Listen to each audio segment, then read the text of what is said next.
ఎన్టీఆర్ వైద్య సేవ నెట్వర్క్ ఆసుపత్రుల బతుకు భారమైంది. ఇంతకాలం కాలిడ్చుకుంటూ కాలం వెల్లదీసిన నెట్వర్క్ ఆసుపత్రులు ఇక కాలు కదపలేని పరిస్థితుల్లో ఉన్నాయి. అందుకే నెల 10వ తేదీ నుండి ఎన్టీఆర్ వైద్య సేవలను నెట్వర్క్ ఆసుపత్రులు నిలిపివేయాలని ఆంధ్రప్రదేశ్ స్పెషాలిటీ ఆసుపత్రుల అసోసియేషన్ నిర్ణయించింది. ఈ సందర్భంగా నంద్యాల పట్టణంలో ఉన్న వైద్యులు మంత్రి ఎన్ఎండి ఫరూక్ కు వినతి పత్రం అందజేశారు. సందర్భంగా వైద్యులు మాట్లాడుతూ ఇంతకాలం ఏదో విధంగా పంటి బిగువున కష్టాలను భరిస్తున్నా గానీ ఇక మాత్రం భరించలేకపోతున్నాం. నెట్వర్క్ ఆసుపత్రులకు ఇప్పటి వరకు ఎన్టీఆర్ వైద్య సేవ ట్రస్ట్ నుంచి రావాల్సిన బకాయిలు సుమారు 2700 కోట్ల పైమాటే. ఈ బకాయిలు ఏ నెల కానెల పెరుగుతూనే ఉన్నాయి తప్ప తగ్గడం లేదు. పోనీ పరిస్థితిని చక్కదిద్దేందుకు ఏదైనా ప్రయత్నం జరుగుతోందా అంటే అది జరగడం లేదు. ఆశా కార్యవర్గం బకాయిల విడుదల కోసం ప్రభుత్వం పెద్దలను కలిసి ఎన్నిసార్లు విన్నవించినా అదిగో చేస్తాం ఇదిగో చేస్తామని చెబుతున్నారే తప్ప ఆ దిశగా ఎలాంటి ప్రయత్నం కనిపించడం లేదు. ఫలితం కనిపించడం 10వ తేదీ నుండి ఎన్టీఆర్ వైద్య సేవలు బంద్ చేస్తున్నామని తెలిపారు.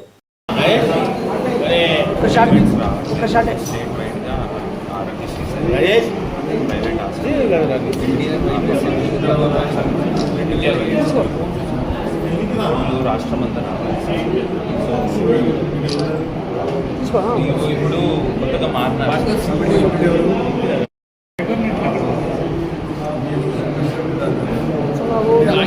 ఆరోగ్య సేవ ట్రస్ట్కి అది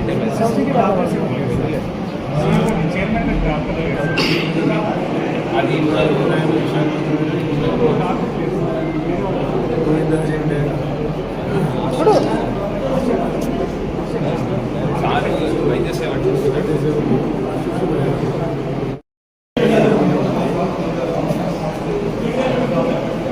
సార్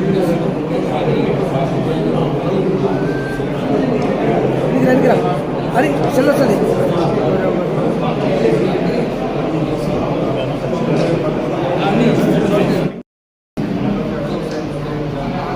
సార్ ఒక ఫోటో ఇస్తా సార్.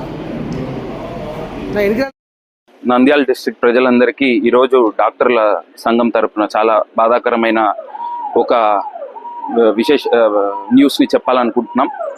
మేము 10వ తారీఖు అంటే ఎల్లుండి శుక్రవారం నుంచి ప్రైవేట్ ఆసుపత్రులలో ఆరోగ్యశ్రీ సేవలు ఎన్టీఆర్ వైద్య సేవలు నిలిపివేయడం జరుగుతున్నది. ఇది చాలా బాధాకరంగా మేము కూడా చాలా పెద్ద మనసు చేసుకొని బాధగా చెప్పాల్సి వస్తుంది. దీనికి ముఖ్యమైన కారణాలు వచ్చేసి మనకి ఈ ఎన్టీఆర్ వైద్య సేవ పథకం ఎప్పుడైతే 2007 నుంచి ప్యాకేజీలు అనేటివి మాకు నిర్ణయం చేయబడినాయో అప్పటి నుంచి ఇప్పటికి అంటే గత 18 సంవత్సరాలుగా ఒక్క రూపాయి కూడా ఈ ప్యాకేజీలు 2007లో వచ్చే ప్యాకేజీలు ఇప్పుడు కూడా అలాగే నడుస్తూ ఉన్నాయి. ఇంత ఇన్ఫ్లేషను, కరోనా, మందుల కాస్ట్ పెరగడము, ఆసుపత్రుల కాస్ట్ పెరగడము, పరికరాల కాస్ట్ పెరగడము, సేవల్లో అడ్వాన్స్మెంట్స్ ఇవన్నీ ఉన్నా కానీ ప్రభుత్వం ఈ గత 18 ఏళ్ళుగా ఎప్పుడు మాకు పిలిచి ఈ ప్యాకేజెస్ రివిజన్ చేసి మాకు కూడా అండగా నిలుస్తూ ఆదుకుంటూ ఈ గొప్ప కార్యక్రమాన్ని ఇంకా రాష్ట్రంలో ముందరికి తీసుకునే ప్రయత్నం జరగలేదు. మేము ఎన్నిసార్లు వాళ్ళకి విన్నపించినా జరగకపోవడం అనేది బాధాకరం. రెండవది, ఇప్పుడు ఈ ఎన్టీఆర్ వైద్య సేవ అనేది తీసేసి యూనివర్సల్ హెల్త్ స్కీమ్ అనే ఒక కొత్త స్కీమ్ని తీసుకొని వస్తున్నారు. దీనిలో మా ప్రమేయం ఎటువంటిది లేదు. ప్రభుత్వాన్ని మేము విన్నపిస్తున్నాము, మమ్మల్ని కూడా ఈ స్కీమ్లో యొక్క ప్రోస్ అండ్ కాన్స్ అంటే అడుపుదోట్లు ఎలా ఉంటాయి మాతో ఒకసారి డిస్కస్ చేసి దీన్ని ముందరకు తీసుకొస్తే బాగుంటుందన్న ఇంకొక విన్నపం. మూడవది, బకాయిలు. గత సంవత్సరంగా ఆరోగ్యశ్రీ సేవలు మేము అన్ని ఆసుపత్రులు నిర్వహిస్తున్నా మాకు ఎన్టీఆర్ వైద్య సేవలు నిర్వహిస్తున్నా గత సంవత్సరంగా ఆల్మోస్ట్ 2700 కోట్ల దాకా రాష్ట్రమంతా ప్రైవేట్ ఆసుపత్రులకు మాత్రమే, ప్రభుత్వ ఆసుపత్రులు చెప్పట్లేదు, ప్రైవేట్ ఆసుపత్రులకు 2700 కోట్లు బకాయిలు ఉండడము, సంవత్సరంగా మేము ఈ ఆరోగ్యశ్రీ సేవలని నిలిపివేయకుండా ఇన్ని రోజుల నుంచి కూడా మేము కొనసాగిస్తున్నాం. కానీ ఇంకా మేము కూడా భారం ఎక్కువ అయిపోతా ఉంది. అందుకు ఈ కష్టమైన నష్టమైన కొద్దిగా ఈ నిర్ణయానికి ఆరోగ్యశ్రీ హాస్పిటల్ అసోసియేషన్ అంటే ఆశా అని అంటారు, అది రాష్ట్ర వ్యాప్తంగా సెంట్రల్ కమిటీ విజయవాడ నుంచి 10వ తారీఖు నుంచి రాష్ట్రమంతా స్ట్రైక్ చేయాలని డిసైడ్ అయ్యాం. ఇంకా చాలా పాయింట్స్ ఉన్నాయి, బట్ ముఖ్యమైన 3 పాయింట్లు ఇవే. 1 package revision, 2 universal health scheme, 3 బకాయిలు. సో ప్రజలందరికీ 10వ తారీఖు నుండి ఆరోగ్యశ్రీ సేవలు ప్రైవేట్ ఆసుపత్రుల్లో నిలిపివేయబడుతున్నాయని విన్నపిస్తున్నాం. దీనికి మేమందరం కూడా చాలా సంకోచిస్తున్నాం. Thank you. అందరికీ నమస్కారం. ఆంధ్రప్రదేశ్ స్పెషాలిటీ హాస్పిటల్ అసోసియేషన్ తరపున ఒక బాధాకరమైన వార్త చెప్పవలసి వస్తుంది. ఈ నెల 10వ తారీఖు నుంచి మేమందరము స్ట్రైక్కు వేయాలని అనుకుంటున్నాము. దీనికి గల కారణాలు మనదీప్ గారు స్పష్టంగా చెప్పారు.